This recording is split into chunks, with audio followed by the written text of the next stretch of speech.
welcome back to Concrete Pastures. I am your girl, Nancy Mulemwesisi.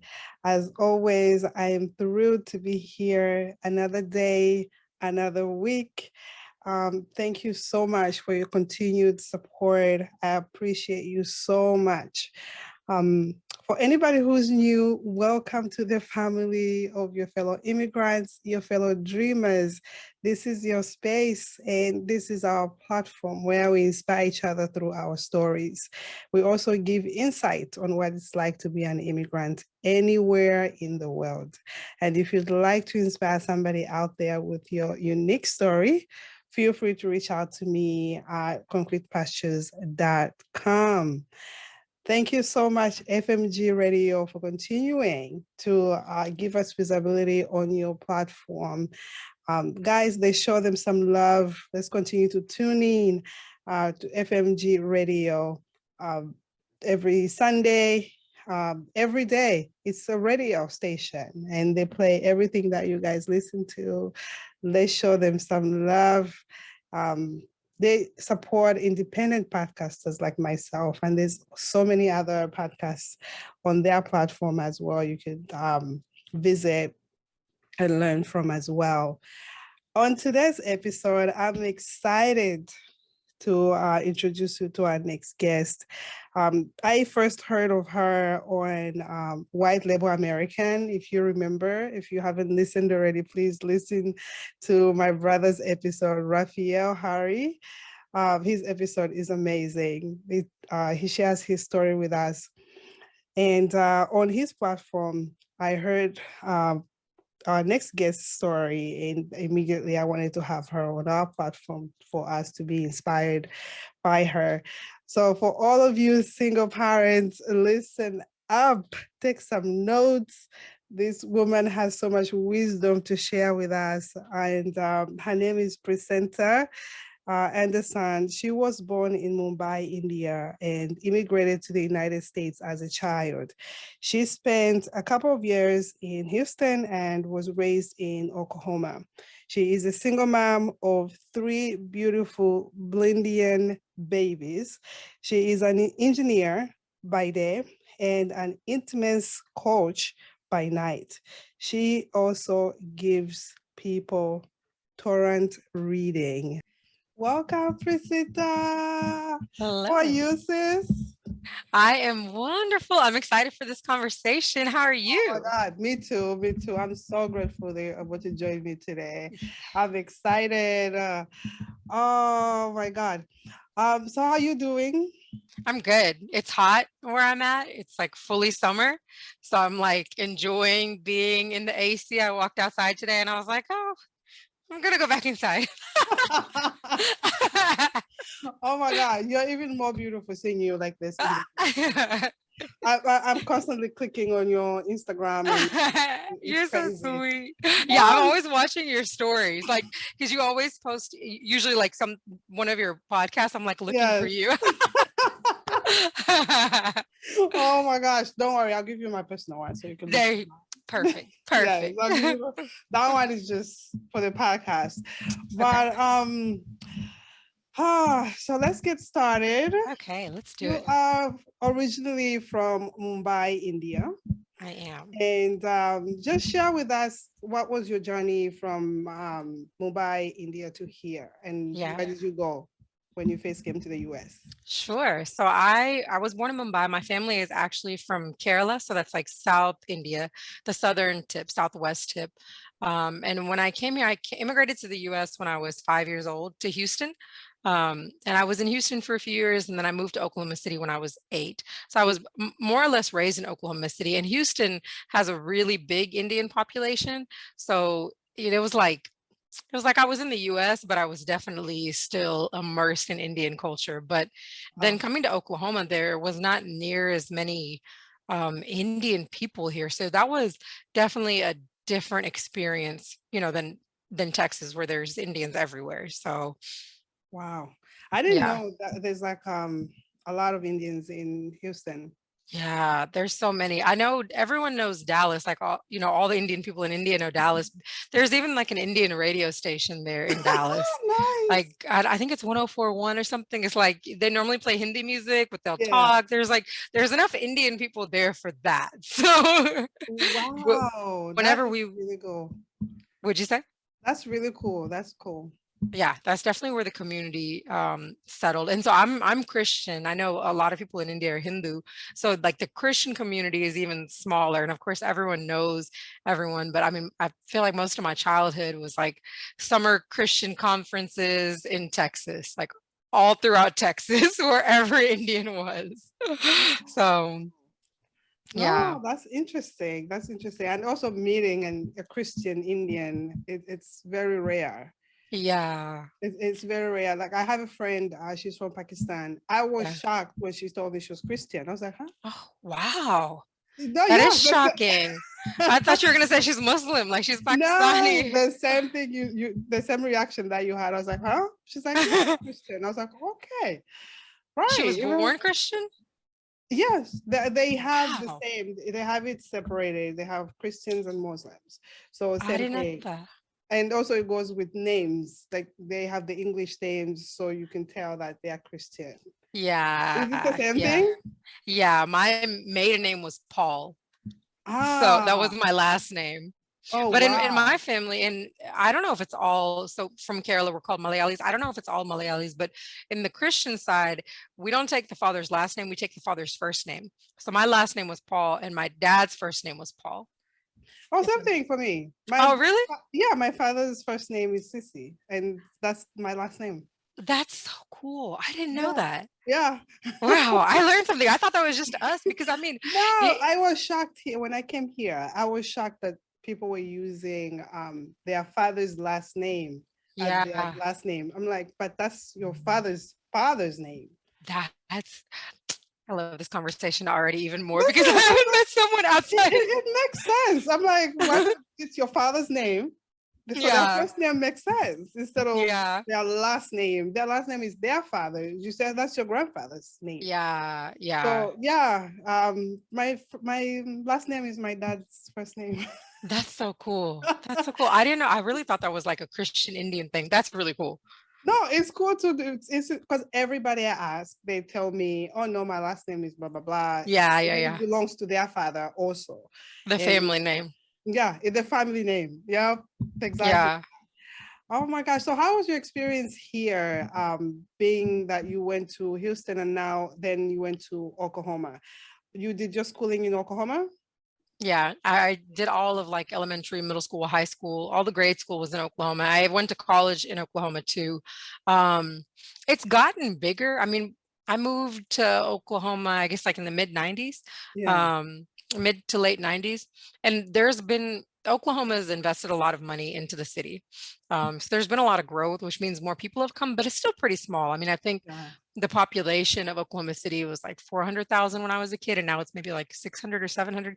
It's like it's growth, but it's not like it hasn't doubled in size. It's like it's still growing at a slow pace, but there's definitely a lot more diversity than what I remember. I mean, it's kind of concentrated in Oklahoma City, in the suburbs, it's not as diverse, but there's Yeah. definitely more diverse people than what I saw growing up. It was like when I grew up, it was mostly a lot of white kids. There was maybe a couple of black kids, a couple Indians, and maybe a couple Hispanic people, maybe, or you might have like one per class, and that was it.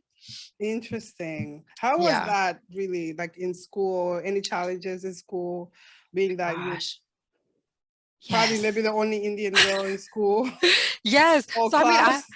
I I feel like the way that I grew up, it was like I wasn't Indian enough for the Indians and I wasn't American enough for the Americans. Oh my So it was gosh, like, you have just said the same thing that I interviewed Monday, yeah, and she said the same exact words, like she's not British enough for British and she's not African enough for Africa. yeah. Wow.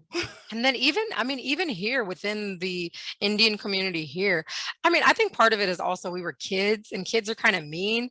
Yeah. I think when I got older into high school, I met some like, Indian girls that were a little bit nicer, but like middle school girls were just I mean, like middle school girls are kind of me, Yeah. generally speaking. Yeah. So I feel like I spent a lot of time kind of alone. Like I knew how to kind of hang out with myself because I really didn't like to be around mean people. Um, and then I was also a preacher's kid.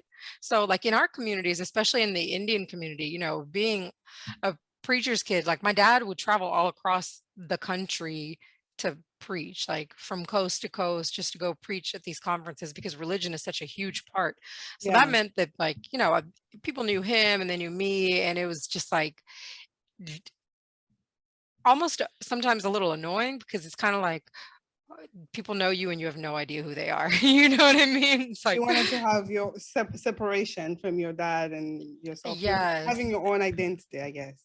exactly that. So, I mean, the difficulty I think in growing up was, yeah, figuring out my identity as like a person who is Indian in America and what does that mean? And Yeah. then also separating my identity from my family and the identity that they had already created, if that Mm. makes sense. Yes, no, it makes sense because I can relate somewhat to what you're saying. For me, just my mom's being successful at some point, Hmm. and I wanted to separate myself. It's also one of the reasons I actually came to America because I really wanted to have my own identity and like Yeah. uh, my I worked for my mom or getting I guess my success from my mom. I wanted to have my own separation. Mm. Yeah, so it happens actually when you are growing up, I guess, with parents that have some type of status in the Yes. community or something, and I see a lot of people like try to find their own identity in that. Yeah, yeah. I hadn't even thought about that. That's very true. That's very true. Either they try to find it through that or yeah, like totally separate from it. Yeah, no, it happens. So I know you super duper successful. How did you get into being an engineer, which is So, very rare for women? yeah, well, I mean, it's kind of like very typical because as an Indian kid, it's kind of like you're either going to be a doctor, an engineer, or like a business person and maybe a lawyer. Like there wasn't a lot of options. And my mom is a nurse. So the funny part is that I mean, my entire life, I thought I wanted to be a doctor. I like shadowed doctors. I was volunteering in the hospital, and then I graduated and I started applying for med school. I took the MCATs, and I just realized like I don't like this. This is not fun to me. There's nothing Um, about this. I just think I did it because it's all I knew, and my mom had told me it was something good. She never forced me to do anything, but she just, she was in the medical field. So I went back to school for engineering after graduating. I had no idea what an engineer did. I couldn't tell you. I was like talking to people who were engineers, like couldn't figure out what the job was, but I knew that you had to solve problems and you had to be good at math. So I was like, okay, I like solving problems. I really like math. I think I could be good at this. Um, and then I also knew that mechanical engineering is what I picked, and I knew I wasn't good at it.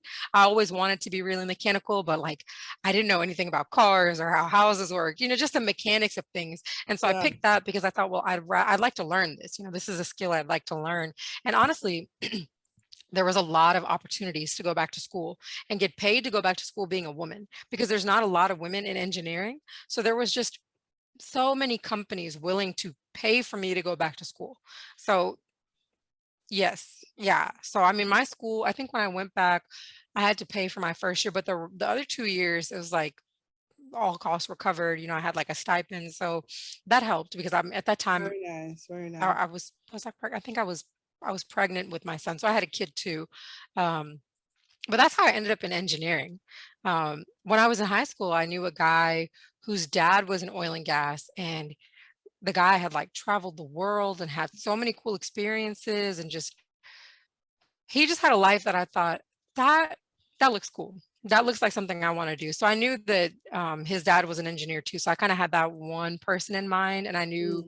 Mm, I mean, I had experience with oil and gas just from going back home to visit India, and our power systems aren't the same. The energy isn't the same. So being in India, it's like the power goes out every day because there's not enough capacity. It's like planned shutdowns every day. So I had like a passion for energy, I think in general. Um, And then, yeah, just wanting to use my brain and seeing someone that had done it and was successful at it. So that's what all took me into engineering and into my specific field. Wow, no, I can definitely relate to your power going out in like the Yeah. same thing like in India, same thing in Zambia. Power Yeah. goes out. Like they even have a schedule, which is Yes. crazy. Like afternoon, like during the day there's no power, and then Yeah. at night they have like different areas can Yes. receive. How is that possible that the country can survive that way? Yeah. It's insane to me because Yes. like I can't wait to take my kids one day and how shocked they would be. I'm sure my daughter should just be like, okay, what is this? Where's the I know. power? I can't charge my phone. Why I not? know. I remember it being in the afternoon. I don't remember the time. I remember being a kid, and it was like sometime between like 12 and 4 p.m. for a couple hours every day. The power is out. Exactly like that. Like it was on a schedule. It was different Yeah. parts of the city. So yeah, when I tell people that, they're like, what? I'm like, yeah, that was normal life. I mean, it still is normal life No, for a it lot of still is people. normal life for us actually back home. Like it's just a schedule. Like I call Yeah. sometimes at night. My mom is literally in the dark. We're on WhatsApp. Yeah. I can barely see her. That's funny. Just like the power's out. That's That's exactly funny. what she's like. Oh, so, we're in the dark. Yeah. I'm not just used to it. I was like, oh, okay. Another Yeah. day. It's your turn, you guys, for your Yeah. electricity to be out. Yep. But I'd love for people, someone like out there who's listening to us, how they can fix this big problem. Mhm. Because the fact that India is facing it and Zambia faces, I'm sure there's a lot of countries that are facing it that Yeah. we don't know. But it's just crazy that it's this way. Yeah. Um, some people have electricity during the day and then Yeah. they don't. Yeah. Oh goodness. So you've been here how long? I've been here since 92, 30 years. Wow. Yeah, oh my God. Wow. Oh my God, that's a long time. It is a long time. I hadn't thought about it. 92 is when I came here. Wow. Wow. What has changed from the time you came 92 to now? Who I in know the you were US? young. Yeah. Oh my goodness, everything. So I came here, I mean, I came here before Y2K. I came here before 9/11. I came here and I live in Oklahoma City, so it was like we had the Murrah building bombing where the guy blew up the Mm, federal building. So I yeah. was here, I was in school, you could like hear and feel the explosion throughout the city. So I mean, there's just a lot that's changed. I remember before 9/11, like being able to walk people to their gates, like here, and just a different sense of like safety. People, I don't think Yeah. people are as afraid at the time. Um, Gosh, yeah, I remember also like being a young kid and hearing about like Desert Storm in Bosnia, like I had no clue what these things were, but I just remember Yeah. seeing it on the TV. So I mean, I think all those things have changed. Um, but in a sense, there's also, I guess another thing that has changed is when I came here, the US was hiring Indian immigrants as nurses.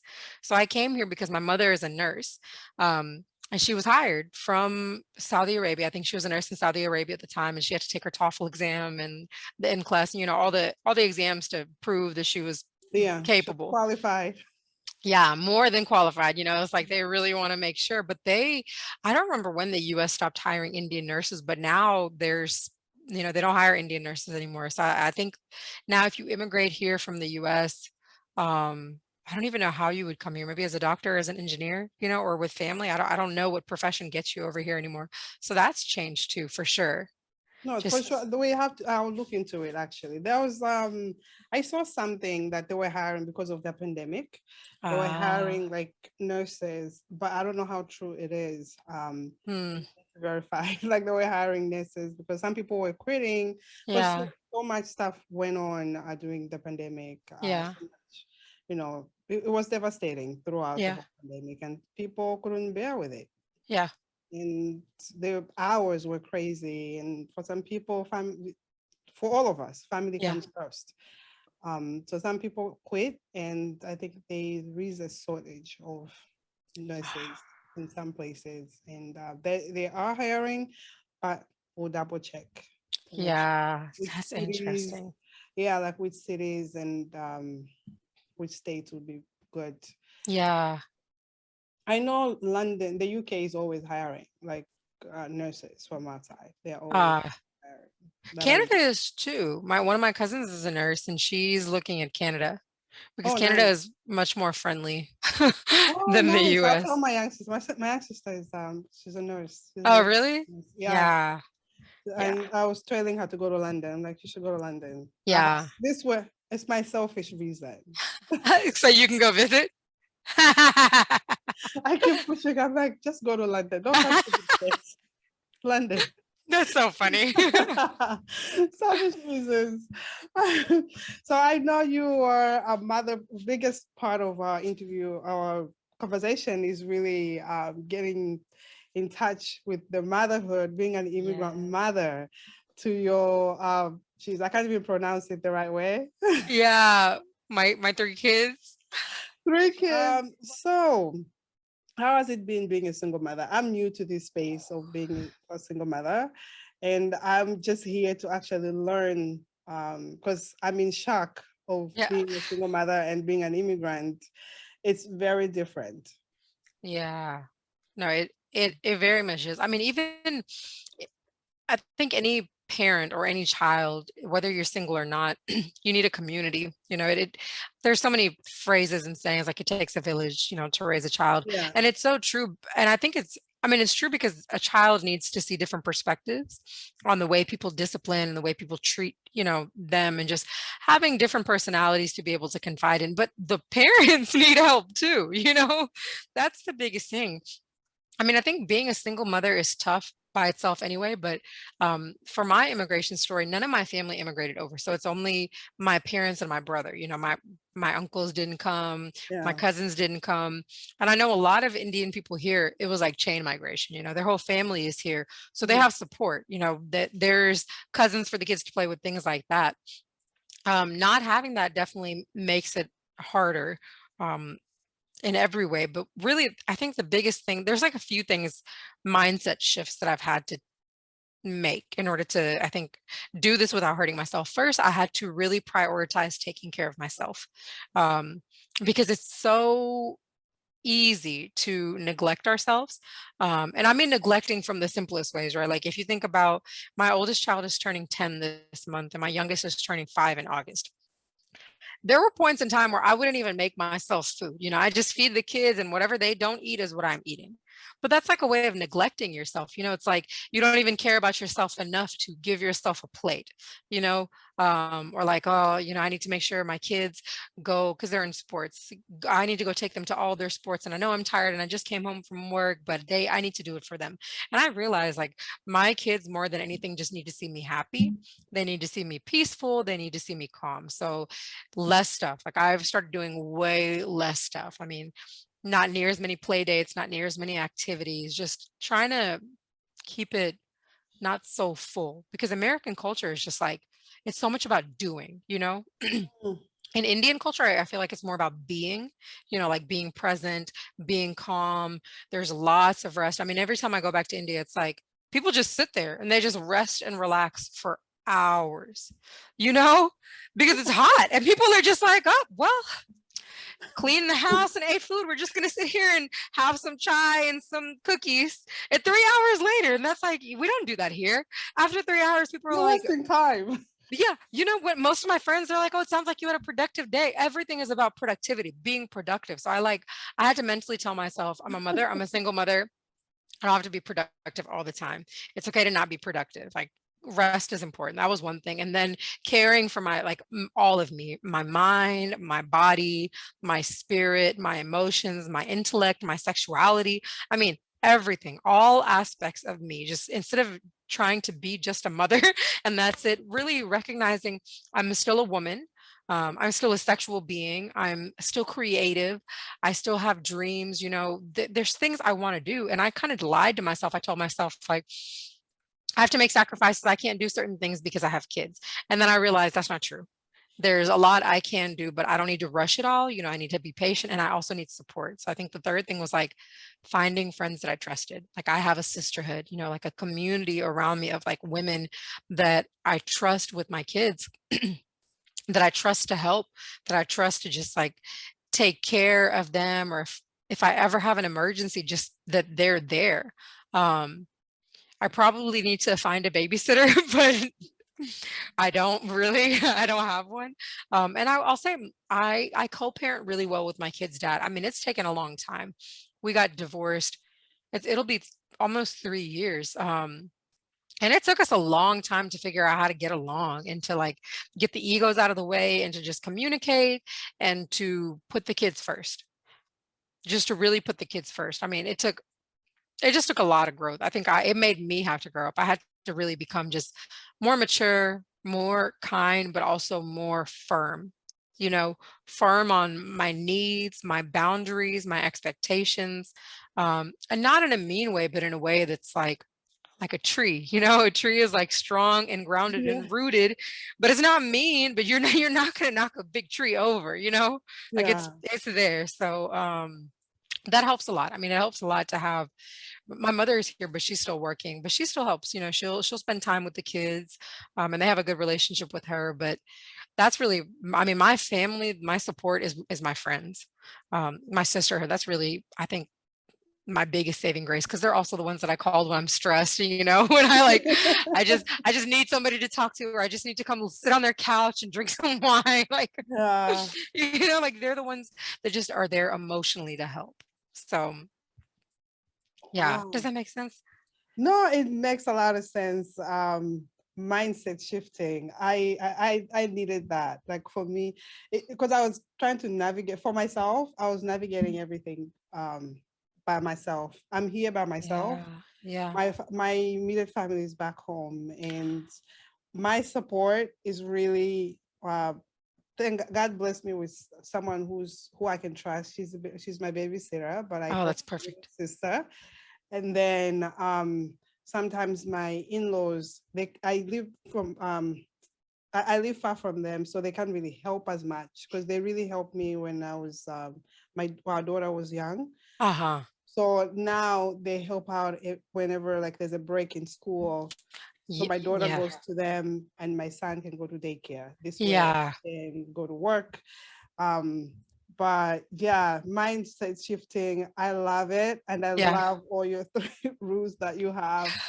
And the fact that you have the co-parenting, that you figured it out how to co-parent the right way. Because the other thing that, X a lot of single mothers is finding that medium, I guess the middle ground of Yeah. let's co-parent together, and then the ego's getting into you still have feelings or your head feelings or whatever it is that happened between your relationship Yeah. while putting the kids first. I love that you guys have done that for your kids. Yeah, it's hard. I mean, I think even putting the kids first, it's like I heard a quote when I was going through the divorce, and it was like the person with the biggest ego has to give in first. And I sat there and I thought about that for a long time. I was like, is that me or is that him? Like, who is it? Who is it? And then I kind of was like, well, I don't really know, but I'll give in first. You know, I'll give in first and I'll just try. But I mean, I think sometimes, and I think it's a product of being an immigrant girl. Like I feel like I'm always very considerate, and sometimes I give in too much. So I had to really learn the lesson of like, I agree with you. no means no. No, Here's my I agree with you. boundaries. Yeah, no, I agree with you. And the tree analogy that you use is actually perfect, because that's what I am trying to learn as I'm going through this journey of taking care of my kids. And the same thing that you're saying, that feeding my kids first and then me eating the leftovers. And that's exactly what I do. And I'm neglecting myself so much, so many days. And the guilt of I'm not doing this much for them. I'm like, Yes. it's Mom guilt. yeah, the mom guilt is eating me alive. And I'm just trying to like namaste every Yeah. single kind of day to like, okay, let me navigate this. Every day I tell myself that I'm doing the best I can. Yes. Yeah. That's all. I'm like, I don't have this, I don't have help. Because when I call my sisters, they have help. They have Yes. living nannies that help them with their kids. And it's very different when we Yes. come here. And then the childcare, the expenses. It's not only like the childcare for me, it's just the food, everything, like Yeah. doing everything by myself. Yeah. So It's super duper stressful. I understand. I mean, I feel like even in India, I think women started really working more recently. So there's a lot of women who work now, but their mothers don't. Their Mm, mothers don't, their aunts don't, they have younger. So there's just more of a community yes. in our countries Yes. where there's support. Because Hmm. I really feel like as women, we are so capable, just the way that the world demands us to be. I mean, like, to exist in the world, we have to be strong, talented, multitasking. There's just a lot of skills that if you're a woman who's successful in any way, you've had to show all that. But we do well with support. I mean, the things that we can create and do is like, it's amazing with support. It's so interesting you say mom guilt, because my closest friends, they all, I mean, I think we all struggle with mom guilt, but I mean, some of my friends, like, they have a hard time even taking like a night away for themselves, or like going out, or like even just anything, like anything just for yourself. And I was the same way. And then I realized, like, you know what? I do better when I take some space from them. Like, I think every week or every 2 weeks at the latest, I just need time to not have to be responsible. Like, I need Yeah. time to not have to make sure somebody else is waking up and that they're fed. And, I can just worry about me, making sure that I wake up when I want. It's like, because I mean, at this point, I've been a parent for 10 years. And it's like, I think even in the last few months is really when I started having like consistent breaks. And it's like, it's necessary, I think, for mental health, because if we don't get it for mental health, it's just like if we get burned out at work, it's the same thing. You can get burned out being a parent and just struggle. We all need rest and space to heal and recover. So Oh, yeah, you mom you're guilt is so real. right. You're so right with that. Like I also function better when I've had like a break from my kids. Like before this interview, I literally asked my babysitter before she took them away. Asked my babysitter, I'm gonna go have lunch by myself. Yeah. And I just don't want nobody pulling on me. And let me just swallow without somebody bringing Yeah. their diaper in my face. you know. I understand. I understand exactly what you mean. Yes. Oh, I definitely agree with you because there's a lot of us women, like aside from just being an immigrant and Yeah. being a mother without that community, the support. Because if I was back home, please, Yeah, you'd have, here you go. I'll go to my brother's yeah, house. I just like, here you go. I'll yeah. be right back. 5 hours later, I'll still be fine. Yeah, You'll yeah. still be fine. But we can't really do that here. Oh my gosh, you've said so many great things that I'm actually going to utilize myself. Okay. um, what have you learned from your boys? Ooh, that's a good question. From my boys, I've learned how to be more tender to men. Um, because I realized after dealing with my sons that they are kids are resilient, but they're very soft, gentle creatures. Their Yeah, their souls are very tender. They're very gentle. I mean, my younger son, his personality is different. So he's more of a fighter and he's more aggressive, but even he'll get moments where he is just like, if he feels like I'm disappointed in him, he's just like so sad. It's like the end of the world. He doesn't want to make me frustrated. And it's like he just gets so sad. So I think I've realized that men are really like the same. Like some men, if they haven't healed from their childhood wounds or even from their adulthood wounds, I think they tend to act out more. And whether they're basically just like reacting to emotions, right? Like they're getting triggered by something they haven't dealt with and they're angry and they take it out on you. But I feel like men who've kind of like done the inner work and um, they're just maybe a better communicating or more emotionally stable, they have like inner child, like they have like an inner child and an inner boy child who like is just trying to figure out where is he safe. Do you know what I mean? Like, because the world, I I mean, the get world, that. I understand that. Yeah. the world asks a lot for women, but also for men. Like men are expected to be strong and you can't have any feelings and you can't cry and you have to carry everything and protect everyone and you got to be a hero. So, I mean, I have a lot more compassion, I think, and empathy and sympathy for men. Um, Still high standards. So, like my boys, I have very high standards on how I expect them to be as humans and kind and loving and respectful, and the things that I expect them to do, and like just being responsible. And I mean, handling whatever they need to handle, whether it's at home or, Yeah. school, whatever. But I have a lot more compassion, like a lot more compassion and tenderness towards just males in general from having sons. Does that Oh, make sense? well said. Well said. So you recently posted something. I'm gonna read it out. Hold on. I was like, let me ask her about this. So I was on your Insta and you did somewhat or like a photo shoot or something. And I read your caption. All I wanted as a kid was to embrace my culture fully. And that's exactly what I'm doing now, on my own terms, in my own way, on my own schedule, in my unique flow. I'm claiming every part of my Indian heritage, regardless of how people feel about my tattoos, spiritual beliefs, sexual preferences, biracial kids. I'm still going to be me. I love that caption. And your pictures look amazing, Thank beautiful. you. Yes, that's what I was like. Oh, yes.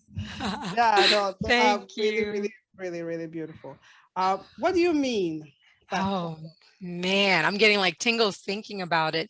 So, so I felt what, like I said, when I was growing up, I didn't feel like I was Indian enough, like first of all, being Christian, it was like there was a certain part of the culture that I was disconnected from, right? Like when it comes to so much of Indian culture is like rooted in Hinduism. So it's like Hindu mythology and the different dances, and the music and even the language. And so being Christian and South Indian, our root is Dravidian. It's not like the North Indian languages. So it's a different root language. Um, and that was a gap for one, because like most movies are like Hindi movies, all these Bollywood movies, but like yeah.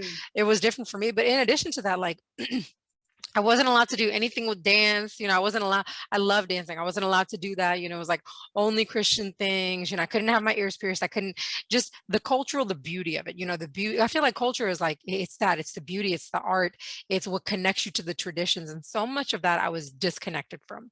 And then when I was 22, or yeah, when I was 22 is when I met my kid's dad. And I think we got married like a couple years later. Actually, I was 21 when I met him, because I got married at 23. So then when in my community, it's like if you go outside of the race, it's bad.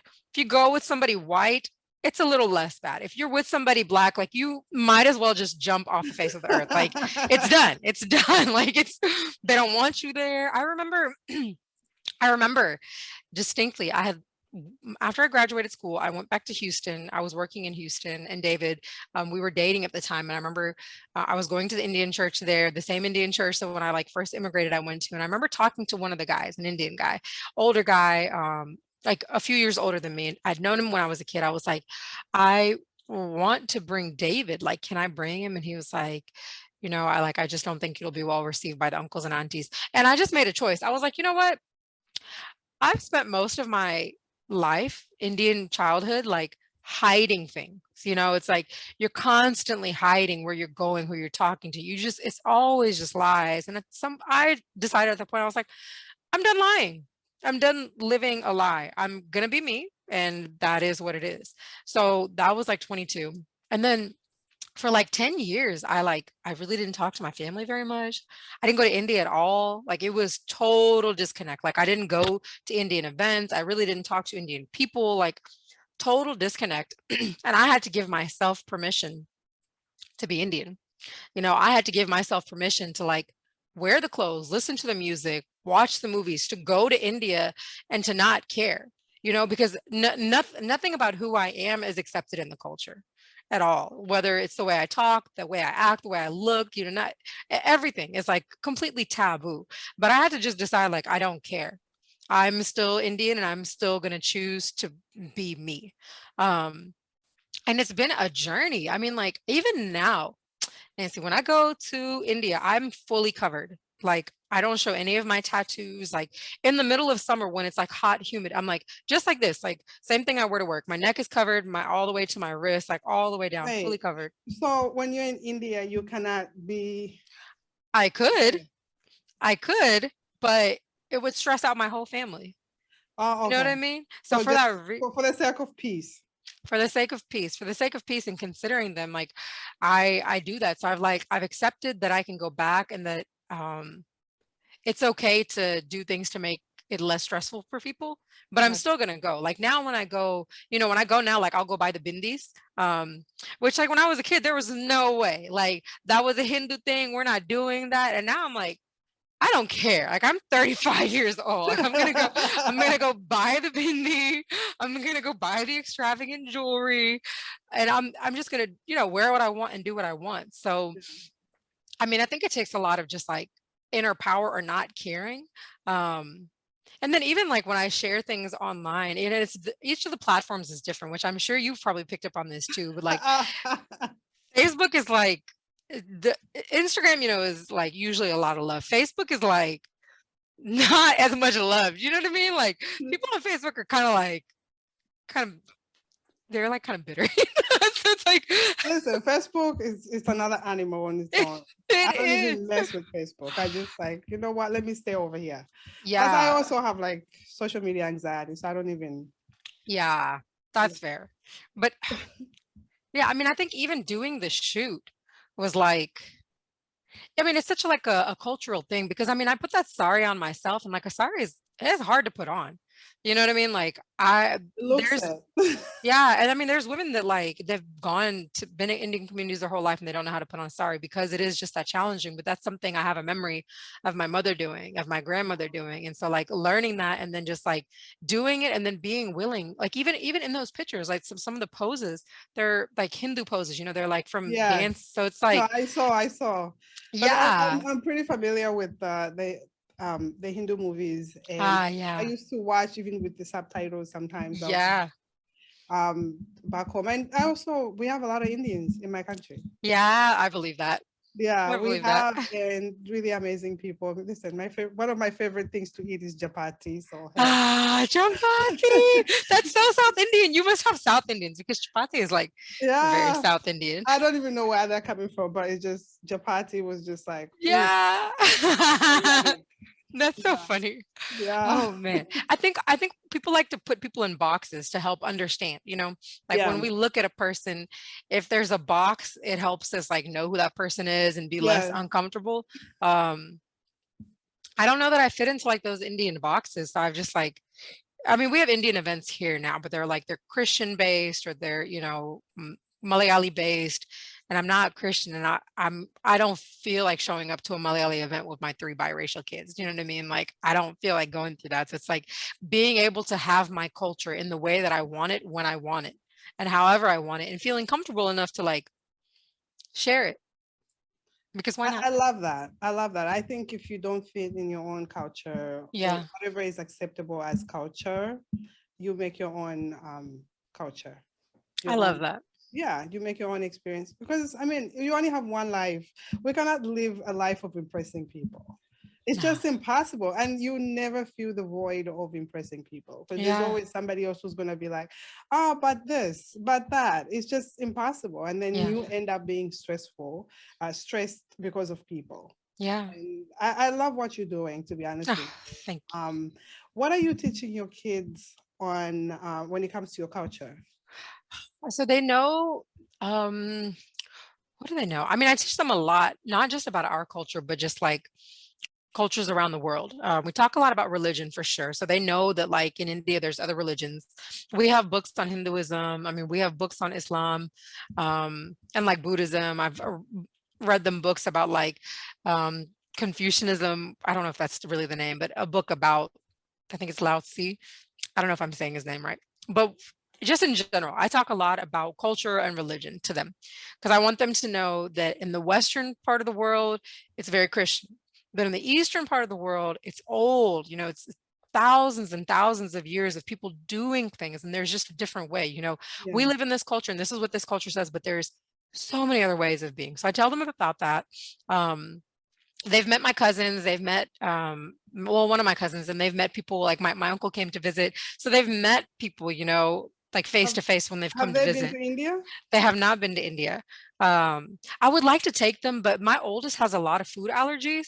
And I mean, he has a lot of food allergies. So I worry about his like safety because like food quality is different there. You never know what's in what. Like, I but, agree. Yeah. so yeah, we're not there yet. Hopefully, if he outgrows it or we can find a way to cook our own food, we can go.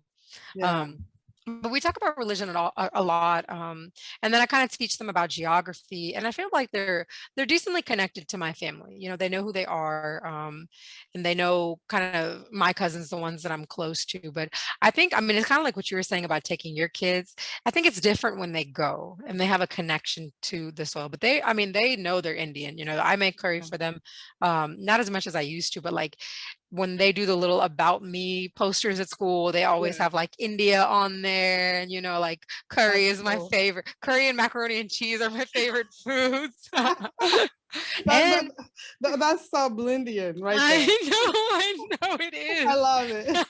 And then the clothes, like, I buy them clothes and we don't go to events all the time, but we will, every year usually like just take pictures, I'll have them put on their clothes and just be able to put on formal Indian attire and just feel the culture because my belief is that we all need some grounding roots in culture or family Yeah. or both really. Yeah. We're here on this earth and like our souls want to be tied to something. There's like an internal angst if we're not connected to something.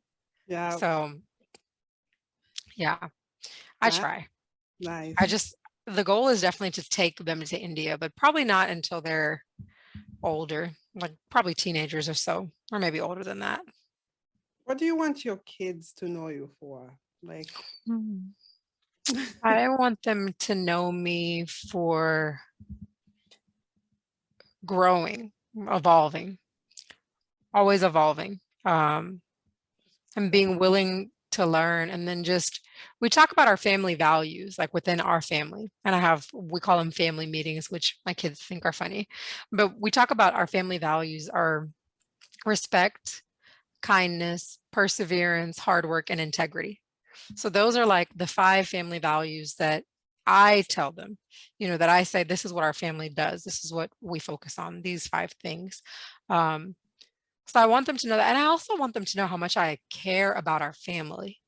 Like I want them to know what unconditional love is. Like when they think of me, I want them to think unconditional love because for me, being an immigrant child, I never felt like I had unconditional love. I mean, even in yeah. 2022, I still feel like the Yeah. love is conditional. The conditions are how do I act? How do I behave? What do I do? It's not just like I'm going to love you no matter what, So I want them to know they don't have to do or be anything. I'm going to love them regardless. I'm still going to expect them to do the right thing, but the love will always be there. So those things, I think, I want them to know me for evolving and growing and caring about the family through like the principles I'm trying to instill in them and just to know that they're loved unconditionally just for existing on this earth. That's So beautiful. I love that. But it's funny and interesting how we feel kind of the same thing. Like we come from yeah, different worlds, but really experience the same type of thing. Like the way my mom raised us was not like hugging on, or even my dad. Like well, there yeah, was no like hugs or I love you and all of this like constantly. The first time I actually said I love you to my mom, it felt uncomfortable. Now it's actually natural, but it yeah, feels so uncomfortable because it's not something that I grew up on. I know that I was loved. I'm loved by my mom, but it's not like yeah, way it's expressed like in America. That's yeah, the one thing that I loved when I came here. I was like, oh my God, the way they're so close to their children. yeah, A lot of like I guess I would call like I guess the intimacy with yeah, with their children in a way that I didn't see. Like I don't see that back home. Now it's a yeah. little bit different, like the generation. Mhm. Like my sisters, constantly like hugging on their kids. And I think we are parenting our kids very differently now Yeah. compared to how like we were raised. And the same thing you were saying, like Yeah. unconditional love, and kind Yeah. of like with conditions. If you don't do this, I'm going to kick you out of my house. So Yeah. Literally send you to India. yeah, that's South Africa. Yeah. Oh my goodness. Oh man. Yep. Literally the same. Yeah. So, what advice would you give to your fellow single mothers, immigrant mothers, like some of us? What advice would you give to us? That's a good question. What advice would I give? First, I would say know yourself and love yourself, which means take alone time to be with yourself consistently, um, and ask for help. Seek help and ask for help from people that you trust on like a heart and soul level, you know? And if Yeah. you don't have those people, open yourself up to it. You know, we have to like first before it becomes something in the physical, our minds and our hearts have to be open to that happening. So it's like once we become open, they come when they're supposed to come. Mm, Um, but I would say for whoever is listening that doesn't have that, just open up to having that and it'll continue to come. that's beautiful. I love that. No, it took me a while to start asking for help. I'm always the giver. Oh, me too. I'm always the giver. So when I became single, Mhm. and I was just like, okay, how do I learn this? I Yeah. had to learn to ask for help. Yeah. Even before starting the podcast, I was literally reaching out to people, like getting like the mic, the Hmm. equipment and stuff. So I was literally on Instagram, on my personal Instagram, reaching out to people that are already in podcasting, asking them for help. Or Yeah. how is this? And they were so giving. It was so humbling to me to Oh, experience this because when you are a giver, you don't yeah. really expect that there are so many nice people out Yeah. there. Yeah. Yeah. That's so true. That's so true. Yeah, so I was just like, oh my goodness, I need to learn a different skill now of Yeah. asking. And even as I receive, like I think one of my friends, uh she constantly says, why you continue to say thank you all the time? Yeah. Like it's just I'm not used to receiving. Yeah. I'm not used to receiving, and then now I'm learning to receive because I'm being such a giver. I'm just like, Yeah. oh my goodness, and I constantly have to thank people Yeah. until it comes out of my system. I was like, okay, it's enough. Yeah, no, that in my world, I call that being the divine feminine, you know, like the divine feminine receives and flows and is open to getting gifts. And I think especially for women, like Yeah, we're in this culture, it's like you must be strong, must be capable. And it's like that's really just like divine masculine, you know, it's like yeah, which isn't bad, you know, it gets a lot of things done because we men and women need both sides, but it is definitely a nice place to be when we're able to receive, you know? It's like we get to be a little soft and not have to be hard all yeah. the No, time. my kids have already my kids already done that, softened Yeah. me a lot. Yeah. Especially my son, forget it. The love of my life. Oh. Yeah, forget it. He just too much. That's that's so fun. That's me with my daughter. Yeah. Yeah, she's like the princess. She's yes, that's how she is for me. She's like the brothers are like so protective and sweet, but there is like something for me and baby girl is like we're just connected. Like Yeah. yeah. No, I'm connected with my daughter, being that she's actually my little best friend. Yeah, yeah, yeah. That's how she's very protective. Oh, mommy, I got this. Mommy, I got this. Oh, Talking about your other world, how did you get into becoming an intimacy coach? man. So I've always been pretty sexually open. And like I never really had like too much shame about it. You know, there's like a lot of shame in these foreign cultures and in religion, but like there was a part of me that like I didn't really care. Like I was gonna do what I want. I didn't necessarily tell everybody, you know, what I did, but I mean, I was like, I didn't care. If I wanted to do something, I would do it. And then I realized that there's like a spiritual path for it's called basically Tantra and Tao, right? So in the Eastern world, in China, India, Taoist and Tantrikas are another spiritual path similar to like Hinduism or things like that, where it's about energy, similar to like Buddhism and like our energy centers, but it incorporates the sexual energy. So it treats sexual energy and it honors sexual energy as our life force energy. It's like our passion, it's our fire. And so it's not shamed, it's like it's a total acceptance of it. And that doesn't mean you have to have sex, abstinence is okay, celibacy is okay, but it's Yeah. just changing the feelings around sex. And so when I learned, it was a good friend of mine who told me about Tao. And so when I learned this existed, I felt like it was like something in my soul that just clicked. It was like seeing something that was not unfamiliar to me. It was already who I was. I just didn't know it until I saw it.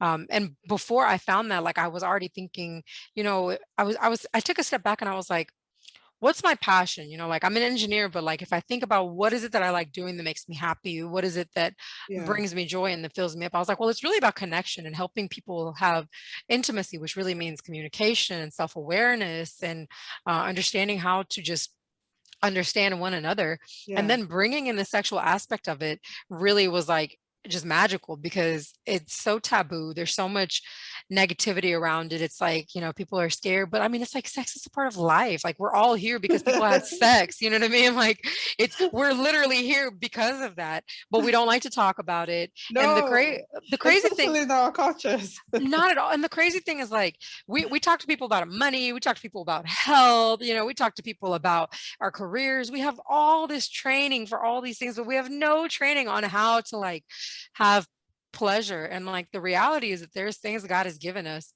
the creator, whatever you want to call the being that's bigger than us, Yeah. that are natural medicine. Like laughter is a natural medicine, joy is a natural medicine, orgasms are a natural medicine. Like they release a lot of brain chemicals that are very stabilizing. So I think when I realized that there were already thousands of years of this lineage, like the lineage I'm part of is many thousands of years old, I felt like it was God. I call it a God wink. It was God showing me like, I accept you for you.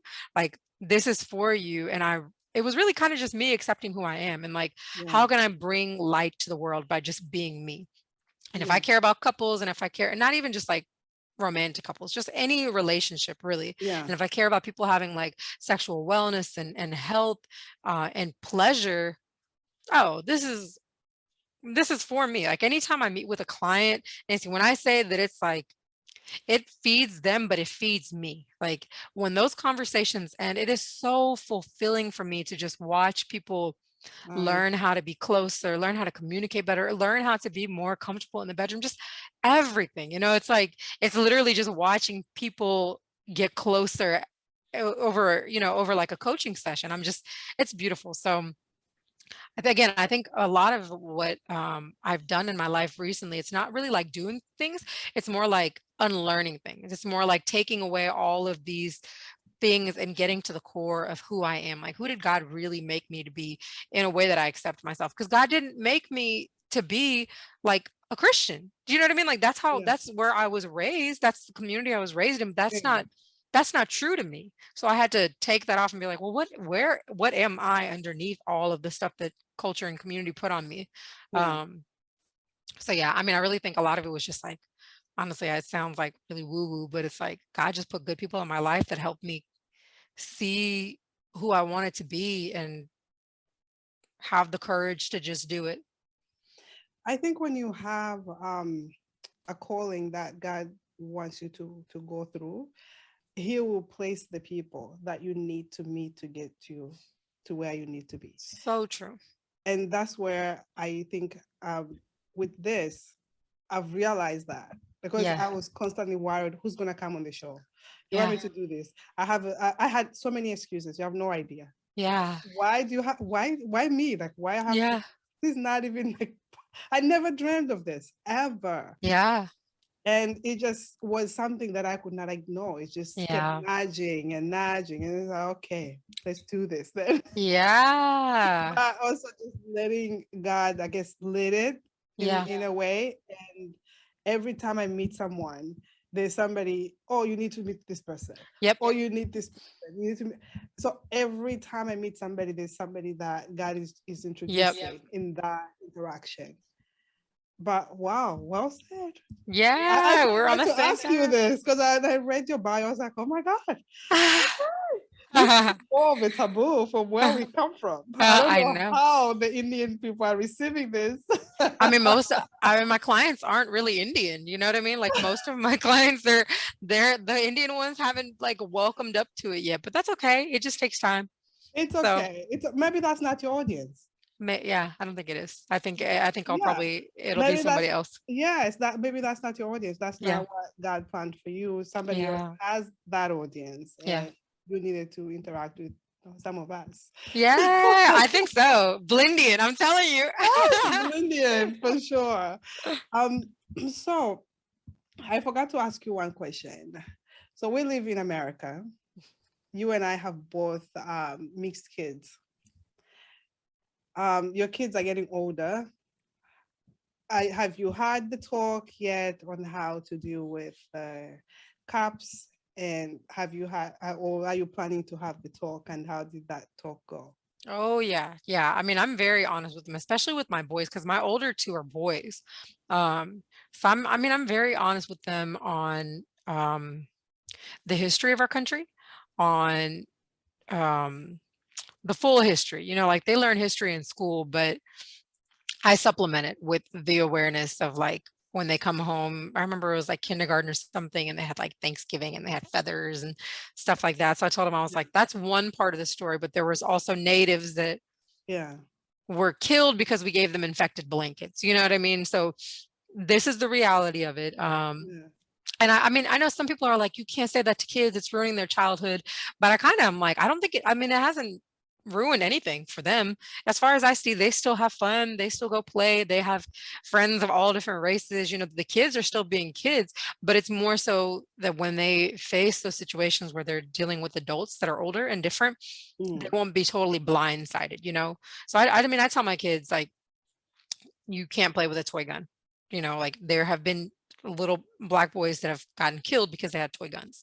And I know it's not fair, but that's the reality of it. And I care about your life.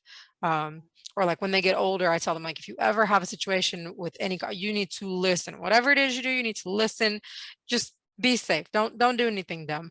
I mean, some stuff is like they're not driving yet, they're not by themselves Yeah. yet. So it's Yes, of not, course. it's not as relevant. But with stuff like that, it's like when they do certain things or when we're out certain places and they're acting up, I'm like, we can't do that. You can't act like that because there's people watching and they're already looking at you a certain way. So Mm. I love you, but we need to have this meltdown somewhere else, or you can't respond that way. My younger son, he's, like I said, he's the one that's a little bit more feisty. He gets it from me, so I understand. I can't even be mad at him, but he'll be very aggressive sometimes. And it's not just like racism, right? It's colorism. So my oldest is very sweet and he's darker skin I'm tone. glad you're saying the colorism because I recently just, oh, I'll let you finish.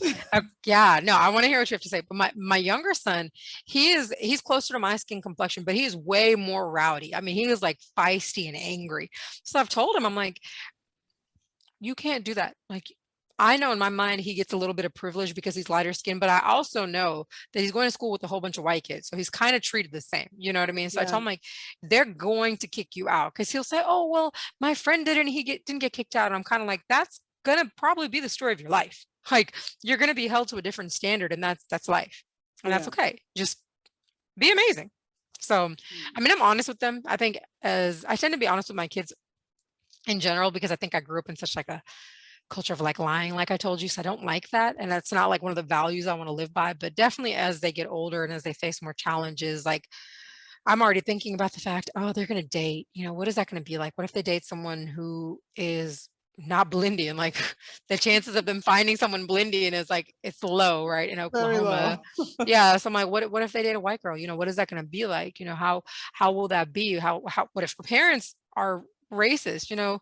So these are things that I'm like, I think about. Yeah.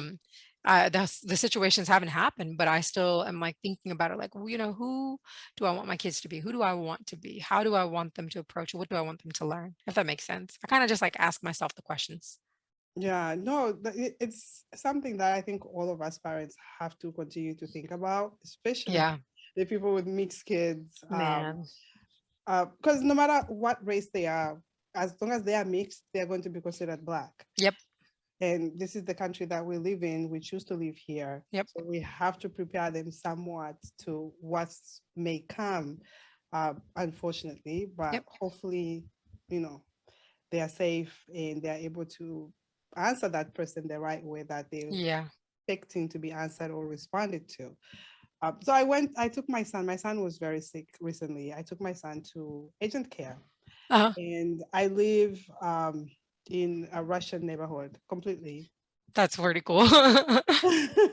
It's my, different. my kids are mixed. I mean, they're Ukrainian. Yeah, So we went, and when we got there, I think we've been there like a few times. My kids get sick all the time. yeah. My son goes to daycare, Oh, so yeah, every time he's just like he has something yeah. here and there. So we're in the office. This guy looks at me and he goes, "Do," because he was coughing a lot. So he looks at me and he goes, "Do the parents have any like asthma allergy?" So I'm like, "What? Wow. Do his parents?" You assumed you were like the nanny or something? So my daughter looks at me. She's just like, Wow. she looks at me. She's just like, but because she heard the question, she heard it Yeah, asked, yeah, and my daughter is sitting there, and she's like, "Do the parents?" And I had to grab it really quick. The question, yeah, like, "Oh, I'm the mother. yeah, We don't have allergies in our family, yeah. including the father. He has no allergies that I know of." So he looked at me just like, "Oh." I bet he felt awkward. I know. The thing is, it's 2022. Like, Yeah, ask the person the right question. yeah, Don't yeah, assume. You're not. It's 2022. We cannot be pretending or yeah, assuming. It's like asking a woman on the street. It's like, "Oh, how many months are you?" yeah, yeah, yeah. We should have stopped doing that a long time ago. Yeah, it's like it's exactly that. Like, "Oh, congratulations! How many months are you? Oh, Yeah, for how long are you?" yeah, You cannot be asking those type of yeah, questions. Same thing. That's how I feel about it. And it's just yeah, like, don't assume these are not my kids. And yeah. first of all, my kids have the same nose as mine. I need to find a name for Ukraine and Zambian together. You do. You need a good name for it. I need a good name. That's funny. I'm But glad you yeah, handled it well, though. yeah, Those, no, it's just like I don't understand like why these days it's still happening even when yeah, we are in I've- 2022 up to today. yeah. Um, so I ask this to everybody. You've been here for 30 years. Um, have you found your concrete pastures since you've been here? Have I found my concrete pastures? Oh goodness. You You know, are a I was when coach, you're an amazing mom, you've been a wife, and all yeah. that amazing stuff. Yeah, you know what's funny is when I first saw your page, I was like so taken aback by the name. I was like, concrete pastures. Like it just gave me so much imagery. You know what I mean? It's like such a juxtaposition of things. And it's so true to hear. I think I have. I think I have. I think at this point I have found like the duality in it. You know what I mean? Like the Nice. concreteness of what it means to be here, but also like that grounding to nature and community and like identity that reminds me of a pasture. You know, it's Yeah, like I was thinking about this actually because I was thinking about like the kind of experiences I wanted to give my children. And I yeah, was thinking when I was a kid, we had a lot of experiences that were like man-made things, you know, like roller coasters, things like that. yes, Um, but then I met people when I was older who had experiences in nature, like their vacations were or family trips were like mountains and you know things that grounded them. So I was like, you know, I feel like we live in a world where it's always concrete, we're always like inside buildings, but I want my kids to know that there's more than that, you know. Yeah. Like I want them to um be connected to nature and to find like that beauty that I feel like is so much more, that natural beauty that's so much more common in like the countries where we come from, Yeah. because we live with the nature. We're not like pushing nature out to like build concrete structures. Like in India, you walk around and there's like, it's like a cow, there's a buffalo over there, there's chicken, there's dogs everywhere, there's probably a couple elephants. Like depending on where you go, there's monkeys too. So yeah, if you had asked me 2 years ago, I would have said no, but I think today, yes. That's awesome. That's awesome. Yeah. So for single mothers, how did you find dating? Are you dating? Are Oh you gosh, I am. Yeah, so I'm solo polyamorous, which means that my primary relationship is with me.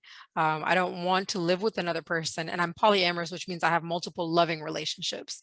They're not all sexual, and they're all open, meaning in the sense that like I'm dating a few people, and they all know that I'm dating a few people, if that makes sense. Like I'm not monogamous with any of them. so I recently watched The Red Table, Okay. and I Yeah, heard yeah. Willow Smith. Uh, she's also Polyamorous. Okay. yes, I can't even pronounce it the right way. Yeah. I'm sorry. It's okay. So, and I was just like, what is this? Yeah. I have never heard of it. And wow. It's non-monogamy. It's basically the mindset that because monogamy is like, I'm with you and you meet all of my needs, emotionally, sexually, spiritually, physically, everything. But polyamory is like, well, I don't believe that I don't believe I need to depend on one person for everything. Like I'd rather depend on a few people because everyone's kind of different. So yeah, I am dating. I mean, I think before I was polyamorous, I wasn't dating because I was still figuring myself out. But then I got to a point where I was like, I'm polyamorous. Like, I know when it comes to relationships, I think I just posted about this today too. Like, there's a certain standard of communication that I expect. Like, there's a certain way I expect to be treated, that I expect to be communicated with.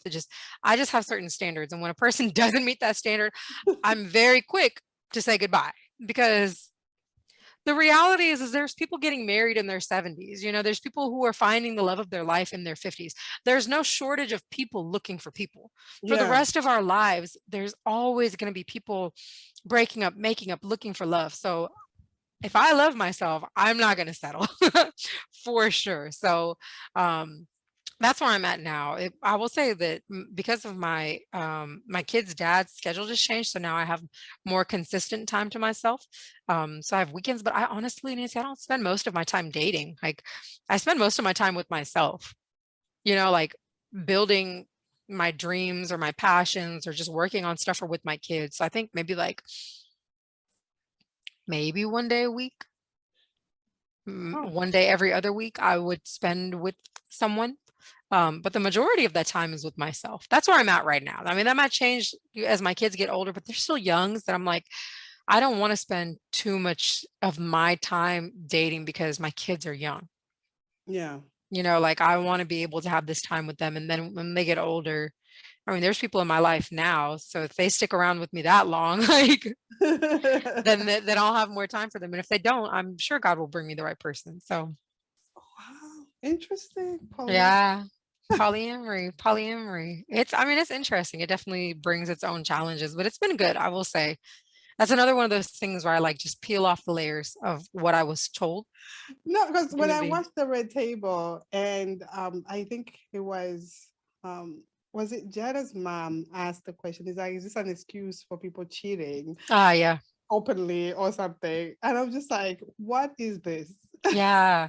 Yeah. No, so that's interesting you bring that up because like I've heard people say that same thing. Cheating is all about like lying, it's about being deceptive. It's about leading people on and telling people I'm with you, but living another life. And polyamory, it's very, very intentional. And then it's much harder, I think, than being monogamous because I care about more than one person's emotions and I have to manage their feelings. because they know that I'm dating other people. So if I'm with someone, like I'm very intentional on making sure that I give time to my lovers. I call them my lovers. Like I try to make sure, like if I haven't spent time, just like with my kids, right? Yeah. If I haven't spent one-on-one time with you, I'm going to find a way to spend time with you. You know, if I haven't told you that you matter to me or that I care about you, I'm going to find a way because I care about you. You know, and do you want to join me in this lifestyle or not? And if you do, then here's kind of, you know, what that means. So it's been interesting. It's definitely been interesting. So Wow, no, this is really interesting. Oh, I'm so psyched. I'm so glad I got into it because when I saw the what you do, and how did you get into torrent oh, reading? honestly, I went, okay, so this is a funny story. So it's not funny, it's just like it's always God. So like maybe 4 or 5 years ago, I wrote a poem. I wrote a poem because I've been writing poetry for years called Gypsy Witch. And it basically talked about how like I have this duality of like Christianity, and then at the time I was going to the masjid, to the mosque, I was like Christianity and Islam and these Eastern roots of like Hinduism and Buddhism and like spirituality. And I was like, I think I ended it like she's a gypsy witch, rises in the east, sets in the west, something like that. And then I went into a store. It was like a crystal store where they had gemstones and necklaces, things like that. And there was a deck of tarot cards called Gypsy Witch. And I was like, I was scared, honestly, because I mean, I grew up Christian, so all my life I have been taught Yeah, this is that's bad, don't do it. yes, yes. I did not pick up the cards. I was so scared that I was like, what? Like, I don't know what spirit this is. I don't know. Is this God? Is this something else? I don't know. So I like, this was 2018. And then what happened in 2021? Yeah, it's been like 18 months. I had friends who were into tarot, and like I just one day decided like I think I want to try this. Like, I wonder if this will work for me. And I had a couple friends that I had talked to about it, and they practiced tarot cards, and then I got my own tarot cards, and it was like, again, it's one of those things where it's like, this is something my soul must have known, because as soon as I got the cards, just like the way that I felt when I incorporated them into my spiritual life, because like in the mornings I wake up and I pray, I meditate, I visualize, I journal. Yeah. Like I have an entire routine to just get myself centered before the day starts. And like incorporating the tarot cards was like, it just fit naturally. Like it just naturally fit so perfectly. And then like the cards made sense. And then I started doing readings for people and they were like, wow, like, okay, this makes sense. So then I realized like, okay, there's something here that like is bigger than me. And then I started um like there's this program that it's a lady, she started her own like tarot certification program. And when I looked at like how she does tarot, she's been doing it for like 20, 30 years. I was like, I do it the same way. So I think as another thing where I just like, I accepted it. And then I just like tested it with people. I was like, would you want a tarot reading? And they're like, yes. And then I realized, oh, people actually want this. Like, okay, all right. And then just having really good readings where people just felt it's just like intimacy coaching, right? Like Yeah. watching people. I feel like in all the things that I do where I serve people, I really just try to look at it as like being light and being love, right? Like I just try to let God flow through me into that person, whether it's through tarot, through intimacy coaching, through any conversation. Like I really just want to be a conduit for God to flow through me. Um, and then watching it happen in every tarot reading was like, yeah, I'm gonna keep doing this because I mean, it's working, and everyone says that it's like adding benefit to their life. So I want to keep doing it. Wow. So, No, it's amazing. You do so many things, and I was really interested in talking to you because looking at your content first on Instagram, it's very opposite of what I know to be, uh, I guess, normal for Indian. yeah, Uh, I would say I'd put people in the box yeah, yeah, for yeah, what Indian women or men should be looking like or should be sharing. yeah. So when I looked at your profile, I was like, okay, I want to talk to her. She's Yeah. very interesting. I just want to learn.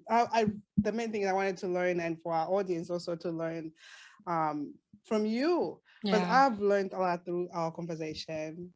Being a single mother, how to navigate that, and shifting my mindset right yeah. now. I've like shifted my mindset. I Oh, need to be good. able to put myself first all the time. Because Yes. I do it sometimes and then Yes. I have to do it consistently Yes. instead of sometimes. Consistency over perfection. Yes. It's true. That's my thing. And I struggle with I have this imposter syndrome that I have to take out from Yeah. my life. Yeah. Me too. Me too. I Perfection. Oh understand. no, I didn't do this right. I didn't do that Mm-hmm. right. I didn't Mm-hmm. do that. All of that. And there's a lot of us women that are struggling. And I think we're gonna learn a lot from this conversation. Yay. Thank you so much Yes, I'm for sharing. honored. I'm honored. Oh Now I have to find your personal page so I can follow it. yes, no, for sure. I don't have interesting stuff like yours, but That's not true. I don't believe that. no, seriously. I'm a baby when it comes to social media. So I'm Oh, taking like baby steps. I am telling you, I have social media anxiety like yeah. crazy. So I try to share very little of my life. Yeah. Yeah. And yeah, because I try to keep even sharing on the podcast. I'm Yeah. actually giving so much of myself on the podcast. Yeah. I Yeah. don't know. I just, like you say, God runs through me. It's the same Yeah. thing for me when I'm talking, especially when I'm sharing my own story. Yeah. I have it written down, but a lot of the times, because I had to revisit my memories. Yeah. And a lot of the times when I have it written down, I'm not even looking on my phone. I'm Yeah. literally talking and reliving those emotions as I'm Wow. yes, especially with my last episode that I did. That's a lot of vulnerability. Yes. Yeah. Yeah. So last question. What do you live by? And because I normally leave a quote for my audience. What do you live Yeah. by? What quote do you live by? Or even if it's not a quote, what inspires you? Let yourself free to be you. Let yourself free. We put all these limitations on ourselves. Just undo your own That speaks chains. true to you. It really speaks true to you. With everything else that you've shared here, it really Yeah. speaks to you. And we all just have to let go. Because Yeah. yes, well, I mean, a lot of us are afraid of judgment. Yeah. Once you find yourself and you say you don't care for the whoever says what, Yeah. you're afraid. Yes. I agree. Yeah, I agree. thank you so much for being here. Likewise. This has been lovely. This has been Oh, this has lovely. been so good. I love it. Oh, thank you so much, my dear. I'll catch up with Yes. you soon. Okay.